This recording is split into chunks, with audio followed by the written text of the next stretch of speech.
PUC ಪೂರ್ವ ಸಿದ್ಧತಾ ಪರೀಕ್ಷೆ ಕನ್ನಡ ವಿಷಯ ದ್ವಿತೀಯ PUC ಪೂರ್ವ ಸಿದ್ಧತಾ ಪರೀಕ್ಷೆ 2ರ ಕೀ ಉತ್ತರಗಳನ್ನು ನಾವಿಲ್ಲಿ ನೋಡ್ತಾ ಹೋಗ್ತಾ ಇದ್ದೇವೆ, ಚರ್ಚೆ ಮಾಡ್ತಾ ಹೋಗ್ತಾ ಇದ್ದೇವೆ.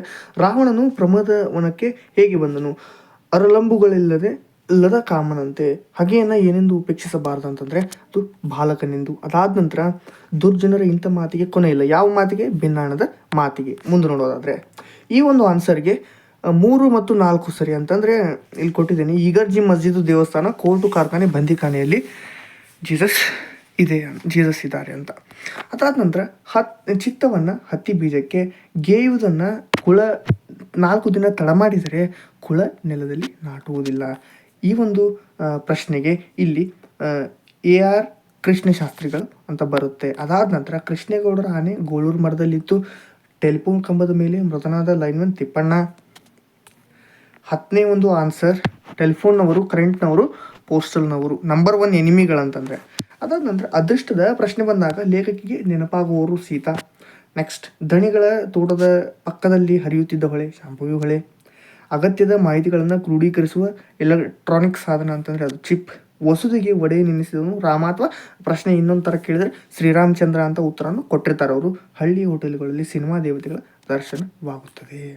ಅದಾದ ನಂತರ ಮುಂದೆ ನೋಡೋದಾದರೆ ಉರ್ಲಿಂಗಪೇದ್ಯ ಅಂತಂದರೆ ಇಲ್ಲಿ ಒಂದು ನಿಮಿಷ. ಉರ್ಲಿಂಗಪೇದ್ಯ ಅಂತಂದರೆ ಸೋಮೇಶ್ವರ ಶತಕ. ಅದಾದ ನಂತರ ಪುಲಿಗೆರೆ ಸೋಮನಾಥ ವಚನಗಳು. ಜಾಲಿಯ ಮರದಂತೆ ಅಂದರೆ ಕೀರ್ತನೆಗಳು. ಬೆಳಗು ಜಾವ ಅಂತಂದರೆ ದರಾ ಬೇಂದ್ರೆ. ಒಮ್ಮೆ ನಗುತ್ತೇವೆ ಅಂದರೆ ನಾನೆಂಬ ಮಾಯೆ. ನೆಕ್ಸ್ಟ್, ಗ್ರಾಮರ್ ಸೆಕ್ಷನಿಗೆ ಒಂದು ಸ್ವಲ್ಪ ನೋಡೋಣ. ಈ 2 ಅಂಕದ ಪ್ರಶ್ನೆಗಳು ಇಲ್ಲಿ ಏನಿದೆಯಲ್ಲ, 2 ಅಂಕದ ಪ್ರಶ್ನೆ, ಇವೆಲ್ಲ ಪ್ರಶ್ನೆಗಳು ಇಂಪಾರ್ಟೆಂಟ್ ಆಗುತ್ತೆ. ಇವೇ ವಾರ್ಷಿಕ ಪರೀಕ್ಷೆಯಲ್ಲಿ ಬರುತ್ತೆ. ನೀವು ಇವುಗಳನ್ನೆಲ್ಲ ಓದಲೇಬೇಕಾಗುತ್ತೆ. ನೆಕ್ಸ್ಟ್, ಇಲ್ಲಿ ಗ್ರಾಮರ್ ಈ ವಿಭಾಗದಲ್ಲಿ ಸಮಾನಾರ್ಥಕಗಳನ್ನು ಬರೆಯಿರಿ ಅಂತ ಇದೆ. ನಾರಿ ಅಂತಂದರೆ ಸ್ತ್ರೀ, ವನಿತೆ, ಮಹಿಳೆ. ಧನ ಅಂತಂದರೆ ಇಲ್ಲಿ ಪ್ರಾಣಿ ಅಥವಾ ಬರುತ್ತೆ, ಅರ್ಥ ಅಂತ ಬರುತ್ತೆ, ಹಣ ಅಂತಲೂ ಬರಿಬೋದು. ಅದಾದ ನಂತರ ನೆಕ್ಸ್ಟ್ ನೋಡೋದಾದರೆ ಇಲ್ಲಿ ಪ್ರಯಾಣ ಅಂತ ಇದೆ. ತತ್ಸಮ ತದ್ಭವವನ್ನು ಬರೆಯಿರಿ ಅಂತ. ಪ್ರಯಾಣ ಅಂತ ಇಲ್ಲಿ ಕೊಟ್ಟಿದ್ದಾರೆ, ಪಯಣ ಅಂತ ಬರೀಬೇಕು. ಪದ್ಮ ಅಂದರೆ ಪದ್ದ ಅಂತ ಬರೀರಿ. ಗೂಗ ಅಂದರೆ ಗೂಖ ಅಂದರೆ ಗೂಗೆ ಬರುತ್ತದೆ. ಕ್ರಿಯಾಪದಗಳ ನಿಷೇಧಾರ್ಥ ಧಾತುವನ್ನು ಬರೆಯಿರಿ. ಓದಿದನು, ಓದನು, ಓದುವುದಿಲ್ಲ ಅಂತಲೂ ಬರುತ್ತೆ. ಹಾಡುವಳು, ಹಾಡಳು ಅಥವಾ ಹಾಡುವುದಿಲ್ಲ ಅಂತಲೂ ಬರುತ್ತೆ. ಕಲಿಯುವರು, ಕಲಿಯುವುದಿಲ್ಲ ಅಂತಲೂ ಬರುತ್ತೆ. ಇಲ್ಲಿ ಸ್ವಂತ ವಾಕ್ಯದಲ್ಲಿ ರೈಲು ಬಿಡು ಅಂತ ಹೇಳ್ತಾರೆ. ಸ್ನೇಹಿತನೊಂದಿಗೆ ನಾನು ಮಾತಾಡ್ತಾ ಇದ್ದೆ. ಅವನೊಂದಿಗೆ ನಾನು ಜಾಸ್ತಿ ಟೈಮ್ ಸ್ಪೆಂಡ್ ಮಾಡೋಕ್ಕಾಗಲಿಲ್ಲ. ಸೊ ಹೀಗಾಗಿ ನಾನು ರೈಲು ಬಿಡು ಅಂತ ಹೇಳಿದೆ ಅವನಿಗೆ. ಈ ರೀತಿ ನೀವು ಒಂದು ಸೆಂಟೆನ್ಸನ್ನು ನಿಮ್ಮ ಒಂದು ವಾಕ್ಯದಲ್ಲಿ ಮಾಡಬಹುದು. ಗಾಳಿ ಸುದ್ದಿ ಅಂತಂದರೆ ಪ್ರಶ್ನೆ ಪತ್ರಿಕೆಗಳು ಸೋರಿಕೆಯಾಗಿವೆ ಎಂಬ ಗಾಳಿ ಸುದ್ದಿಗಳು ನಾವು ವಾರ್ತೆಯಲ್ಲಿ ನಾವು ಕಾಣಬಹುದು.